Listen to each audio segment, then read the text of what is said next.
Hey guys. So, Merry Christmas, and I hope you are having a blessed day. If not, I hope that something that I read from my book can be a gift as a part of a blessing for you. And maybe even it sparks an insight for you, and in which, you glean something that is like a blessing that comes from yourself, or it comes from your deeper knowing, and you can hopefully have that. Ah, cool. Oh, okay, that you're interested. um and yeah, I just wanted to contribute something. um and I won't deny that I just, as a part of who I am, I want to help people. But with this book, and I am also similar. I wrote it, but it's also a part of me that I love to help people to help themselves. I find that very important. But I like to take an approach, as a or I would like to aspire to be somewhat of a teacher, or someone to um, give advice, or someone to be able to converse with, or approach easily, and share with, and connect with, and feel comfortable with, and maybe even get some guidance from. I mean, I'm open to that. And yeah, I mean, a lot of people need help in this world.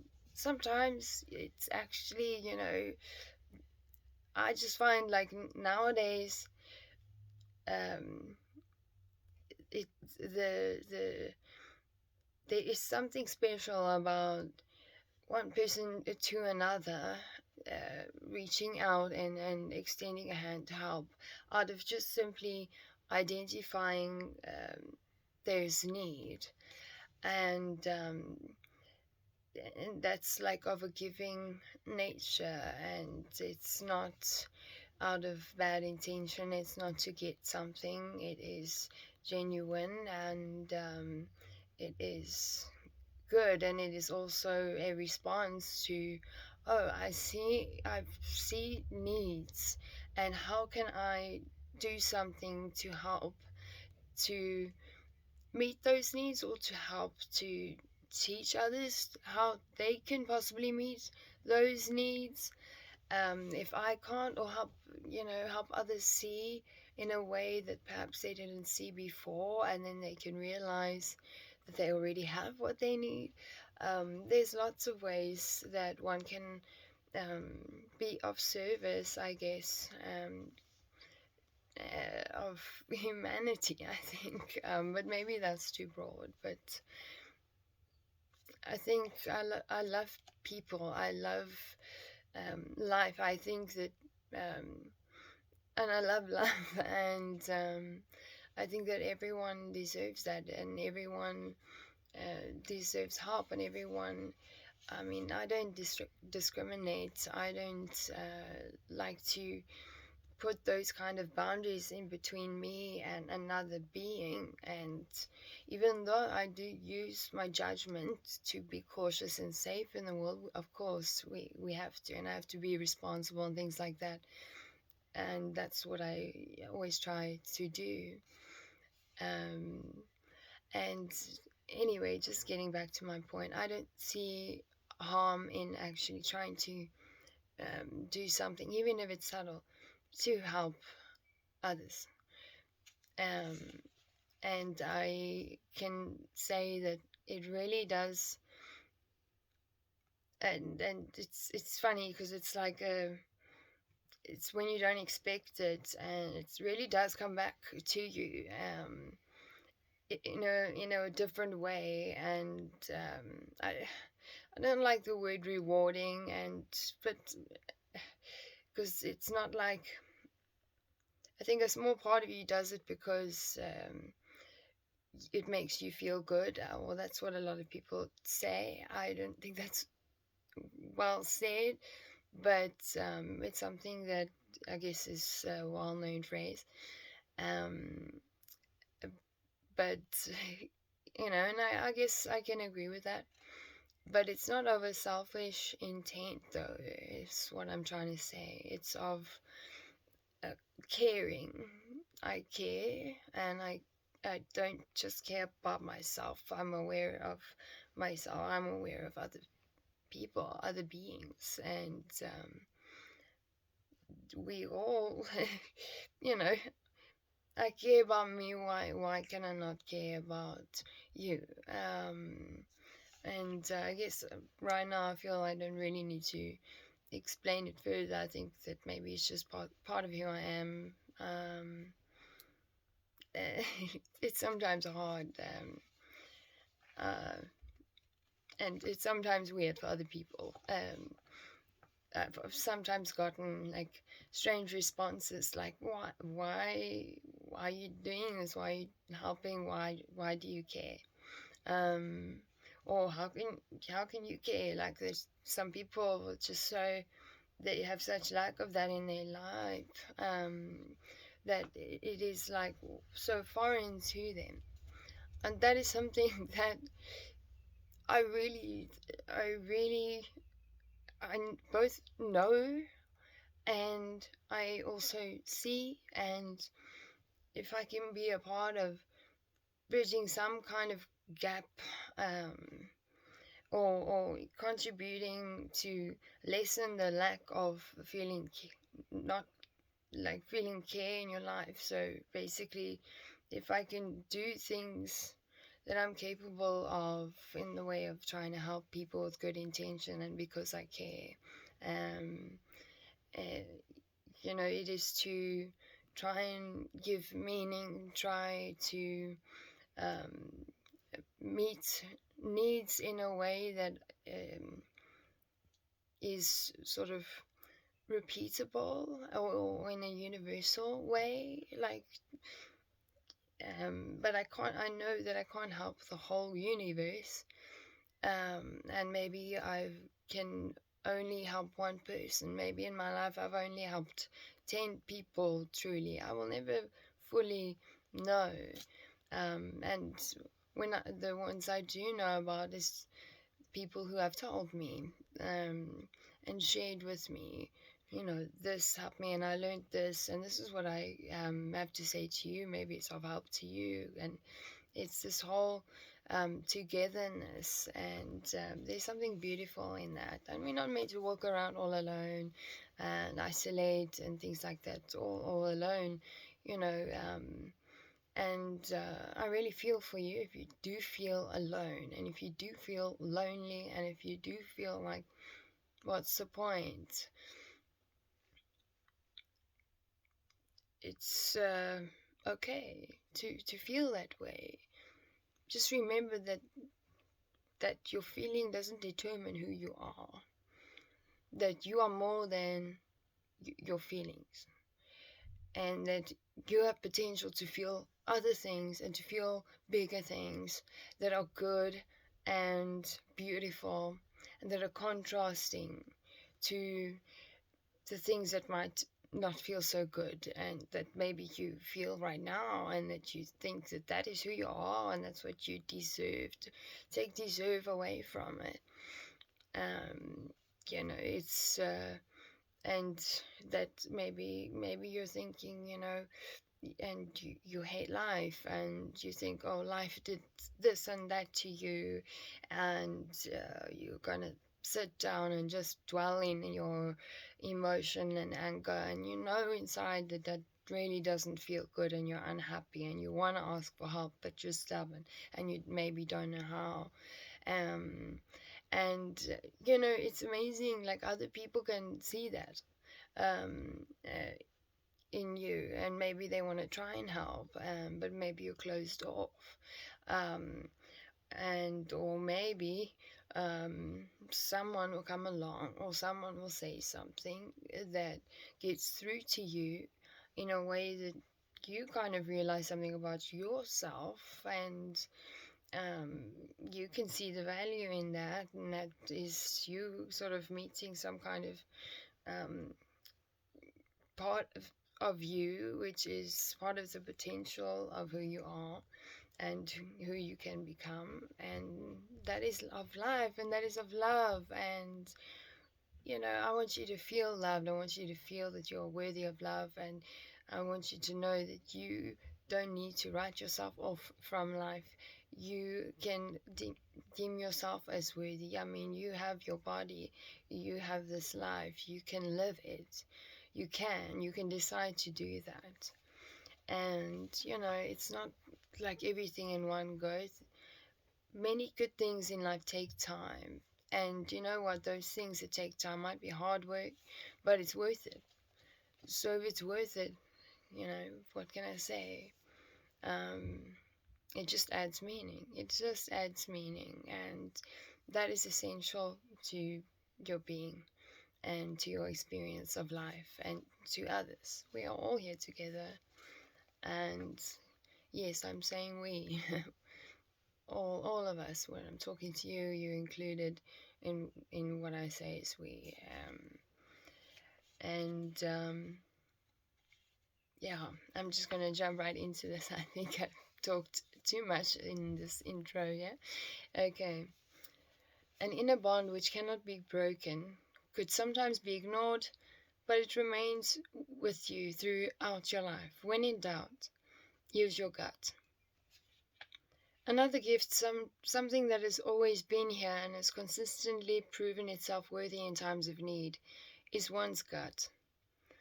Because I feel as if gut is rather an unattractive word, I took the liberty of changing it to guide, which is, and I think you can agree, universally understandable and recognizable in some way, shape, or form.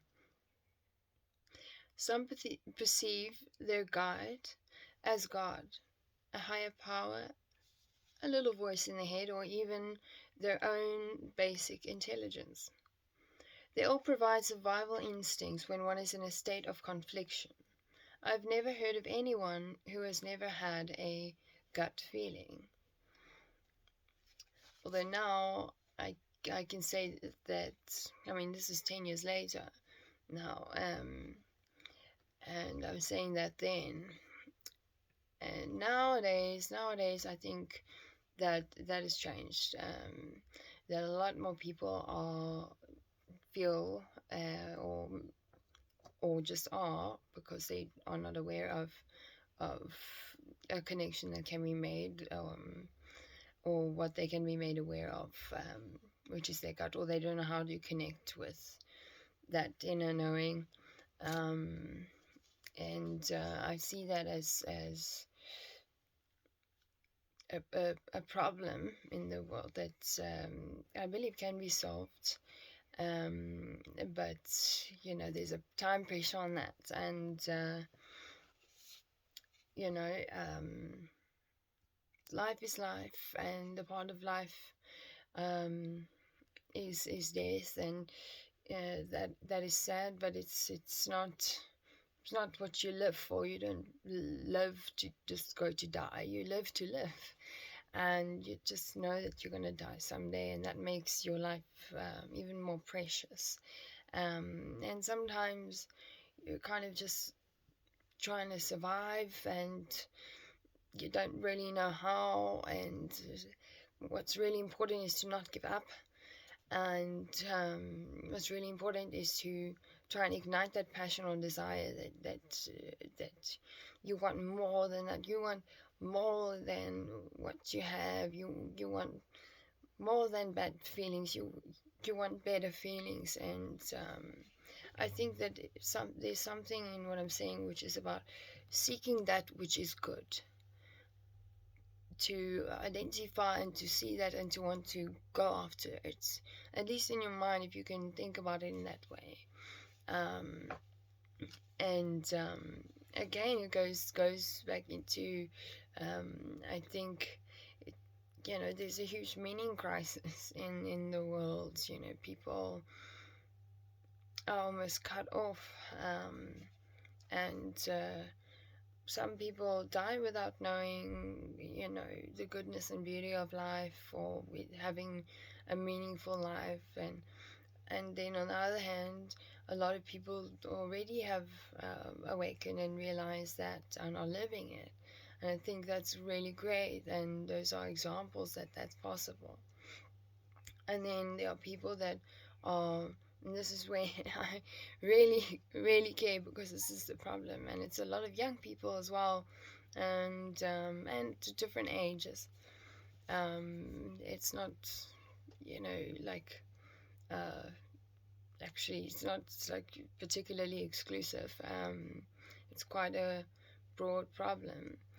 And I think people just, they have a lack of meaning, and people are sad, and they're experiencing a lot of uh, difficult emotions, and some people struggle to process them. Some people um, don't quite know how to think or what to do, and people feel lost, or people feel like, and become withdrawn, or they're not interested because maybe all they can see is quite bland. And then, but I can't explain the full mechanics of it. I can just explain that it's what I've seen.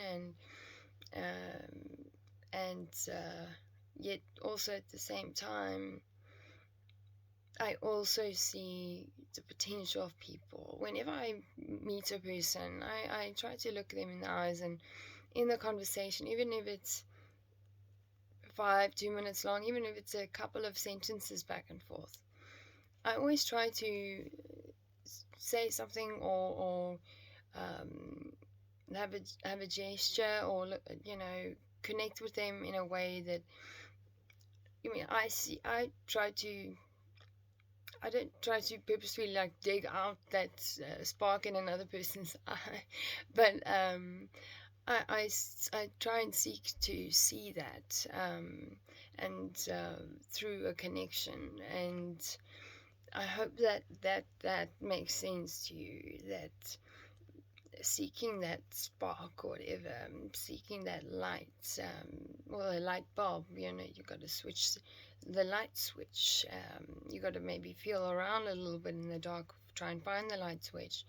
If you switch it on, and this is just a metaphor, and turn on a light, that can expose clarity to you, and you can start to see things in a different way. Definitely, you can start to experience things in a different way, and that is like a shift in perspective as well.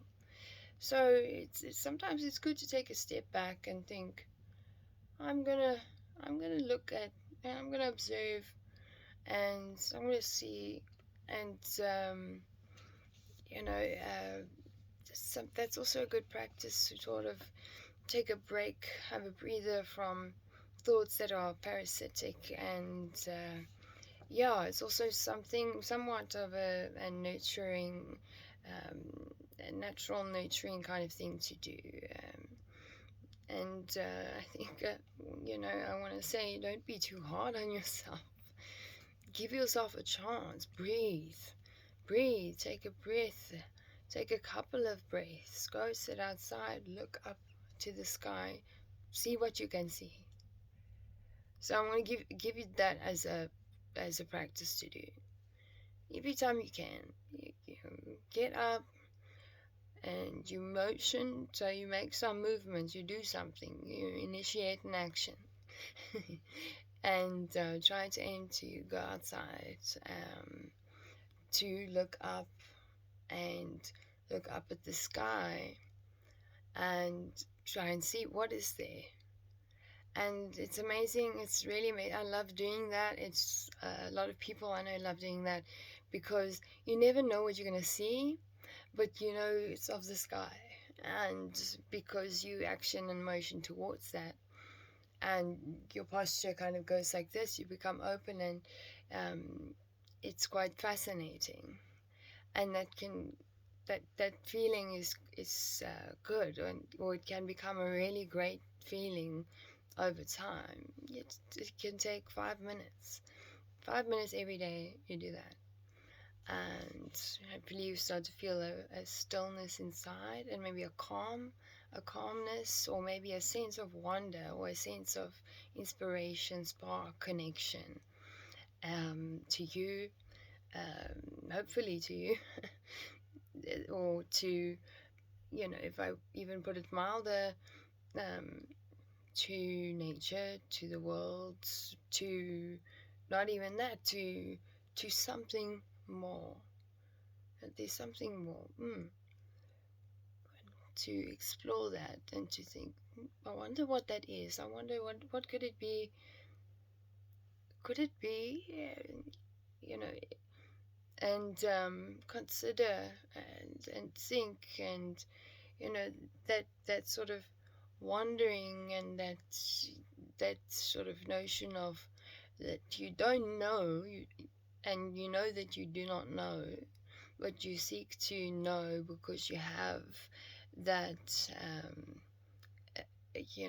gift or advantage, that you are able to tap into that knowledge of which you seek to know. So and therefore also potential and life and other things that are connected to life. And I hope that you understand where I'm going with this, but I'm gonna get back to this, and I'm just gonna repeat this.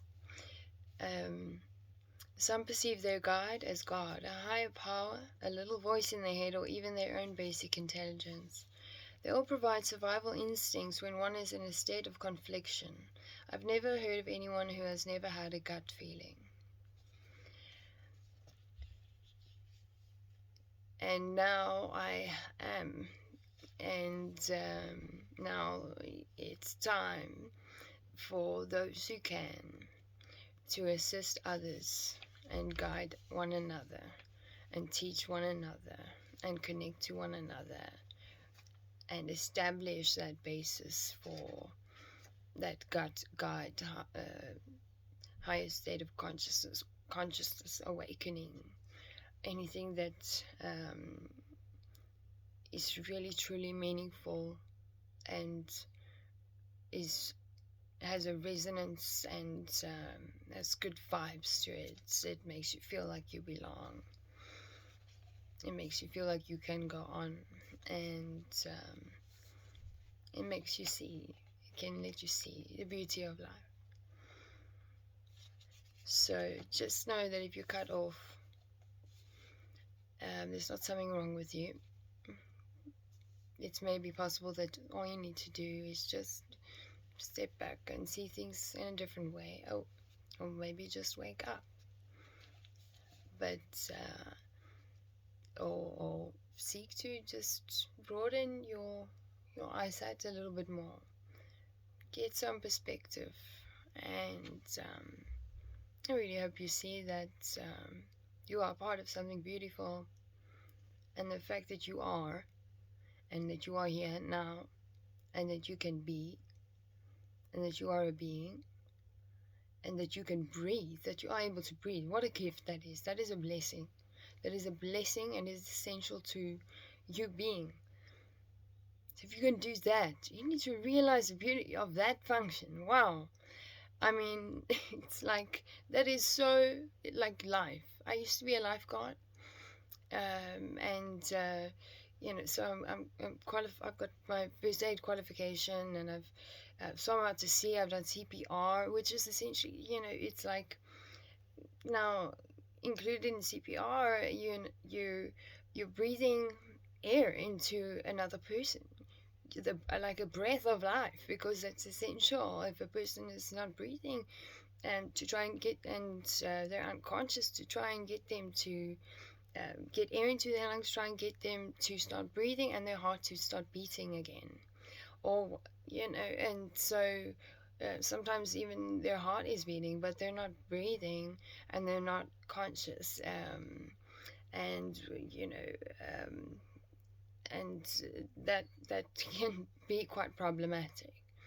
and they can't do something for themselves. And so it's like, included in CPR, included in saving someone's life, is giving some of your breath, like, to that person, a breath of life. And if you can think of it that way, and you breathe in life, you breathe as you live, and you walk around and you see things, and even if you're lying down, you are breathing.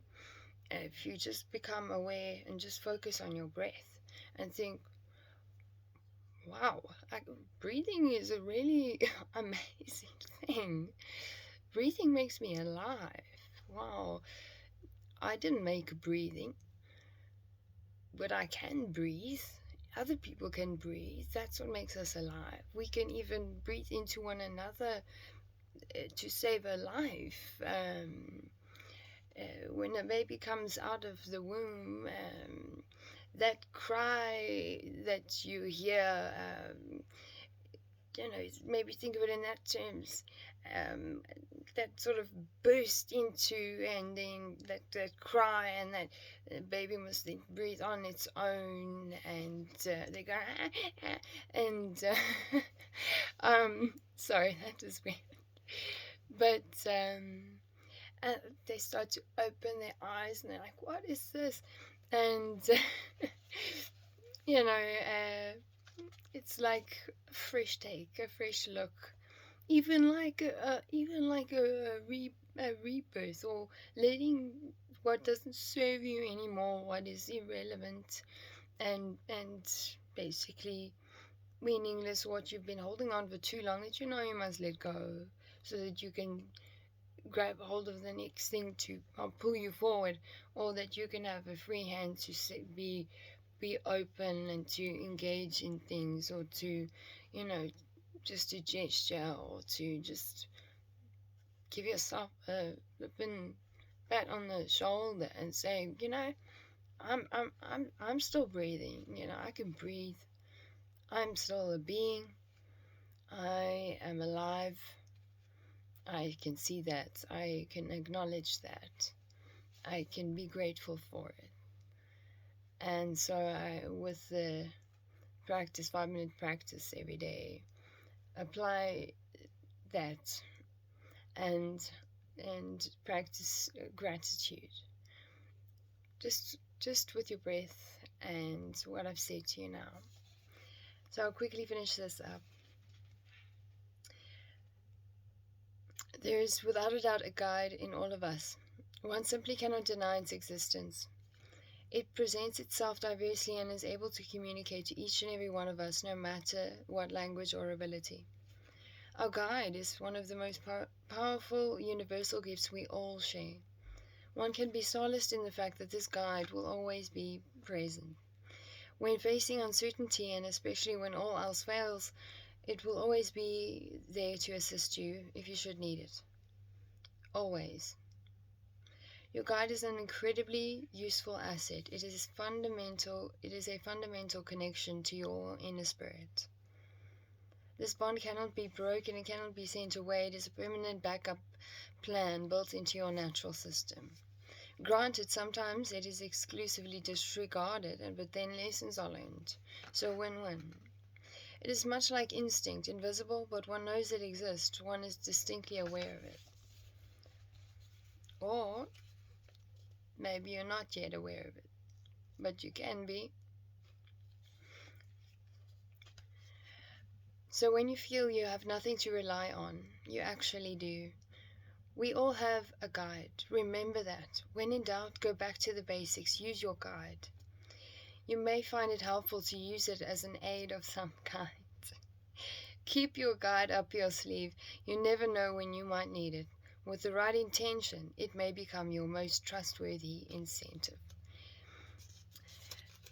I come to weird happening. A lot of times I will be speaking about what I then read about in a shorter length of time before I do that. So yeah, And I would say, yeah, cool, I've made progress. Anyway, have a really, really amazing day. Try to. The day is amazing, so are you. Connect with that. Okay, bye.